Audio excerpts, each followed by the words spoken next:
Hello guys! Hello Sagittarius! Welcome dito sa aking channel, Kapalaran 888. Welcome! Alamin natin kung anong messages, vibration, gabay energy para sa inyong lahat.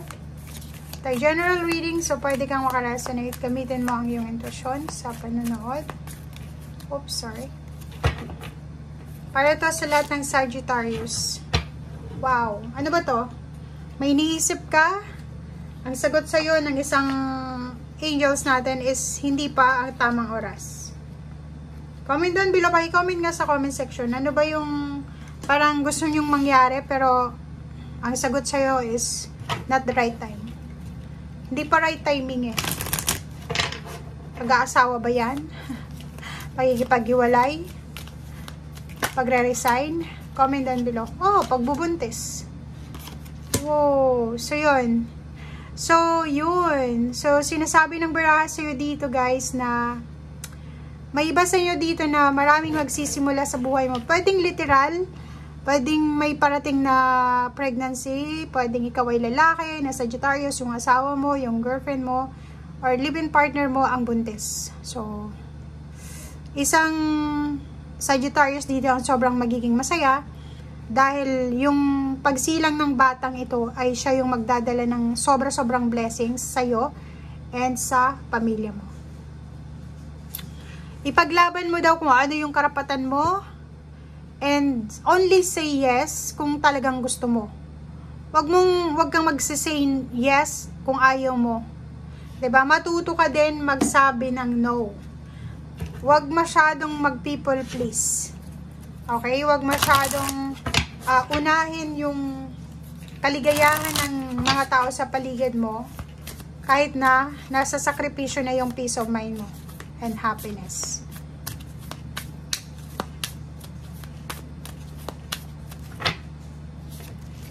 Okay. Should have been. Okay, guys. One more. Okay, Sagittarius. Look to the stars. Okay? So, sinasabi ng baraha sa'yo dito na stargazing. Siguro kailangan mong mag-wish sa star. Or sinasabi ng baraha sa'yo dito na tanggapin natin yung ways or paraan na ipinapahiwatig sa atin ng ating angels. Kasi parang mayroon kang may mga ideas, new ideas na pumapasok sa iyong instinct, sa iyong intuition, na kailangan mong tanggapin. Tanggapin mo rin, parang acceptance to tanggapin mo rin yung healing.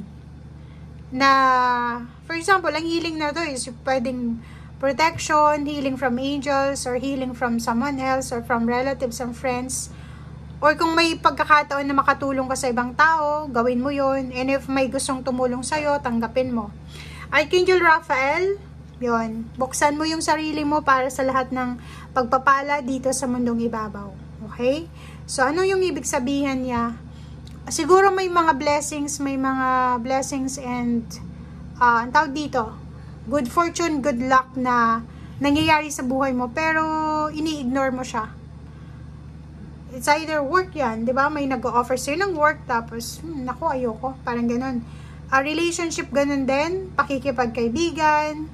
Or kung ano man to, na sinasabi ng baraha na hindi mo masyadong binibigyan ng pansin. Hindi mo masyadong binibigyan ng priority ng focus. Okay? Comment down below. Kasi parang, ang nakikita natin dito is masyado kang aloof.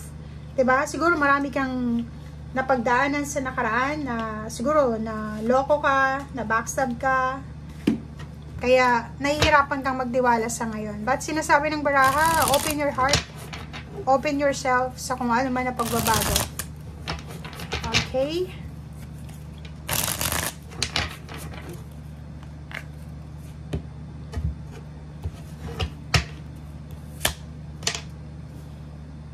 Okay. Stay away from negativity, guys. Diba?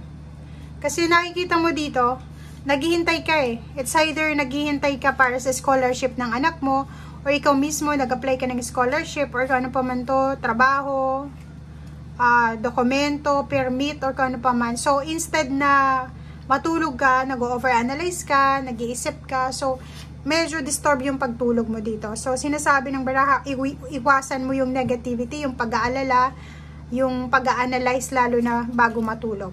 Okay? Maraming magagandang balita dito ang darating. May mga good news tungkol sa iyong relationship, emotion, tungkol sa pera, tungkol sa pag-aaral, tungkol sa business, o contract signing. May mga good karma na parating. May contract signing, papeles, dokumento. And, yun, communication. Maraming balita, guys. So, magiging sobrang busy ka kasi it's either letter, it's either email, it's either messenger, or kung ano man tong communication na pwedeng magdala sa'yo ng peace and harmony. Wow! So, kung ano man tong balita na to na darating sa'yo, eto ay magdadala sa'yo ng kapayapaan. Sobrang kapayapaan. Sobrang contentment. Sobrang peace and harmony. Okay, so same din dito, pregnancy to. Impress. May posibleng pregnancy, may posibleng new beginnings, new work, new job, new career, new relationship, new members ng family, new environment. Maraming pagbabago dito. Punong-puno ng good luck, ng progress, ng pagbabago, ng good fortune, ang buhay mo. Okay? And new beginnings. Maraming magsisimula sa buhay mo. Maraming maniniwala sa'yo. Maraming tutulong sa'yo. Maraming, kumbaga, taong susuportahan ka sa kung ano itong kailangan mo. So, wag mo silang iwasan. Okay? Ang dami-daming parating sa buhay mo na magdadala sa'yo ng inspiration. Have faith dahil yung fulfillment ng wishes mo ay parating na. Mayroon ditong higher position, offer ng higher position, unexpected promotion, unexpected leadership, and good health din ang nakikita natin dito. Abundance, prosperity, pera, puro pera to, opportunity, mga resources, or yun, mga pwedeng pagkakitaan tungkol sa trabaho, may magta-travel, may promotion, may recognition, may graduation, may transformation, or ano man tong pagbabago na to na sinasabi ng baraha sa'yo, Sagittarius. Napakaganda ng baraha mo eh. Kasi, sinasabi ng baraha na ang dami-daming parating, ang dami-daming darating para magbigay sa'yo ng strength, emotional strength, financial strength, and physical strength. Lalo na kung may health problem ka, posibleng makakuha mo yung healing. And abundance and opportunity resources, maraming magsisimula sa buhay mo na pwedeng pagkakitaan. Okay? And kung naghihintay ka din ng travel, salary increase, or parang, anong tawag dito? Promotion sa trabaho, possible, may transformation na mangyayari na pwedeng magbago yung buhay mo. Okay? So, thank you guys and see you again. Bye!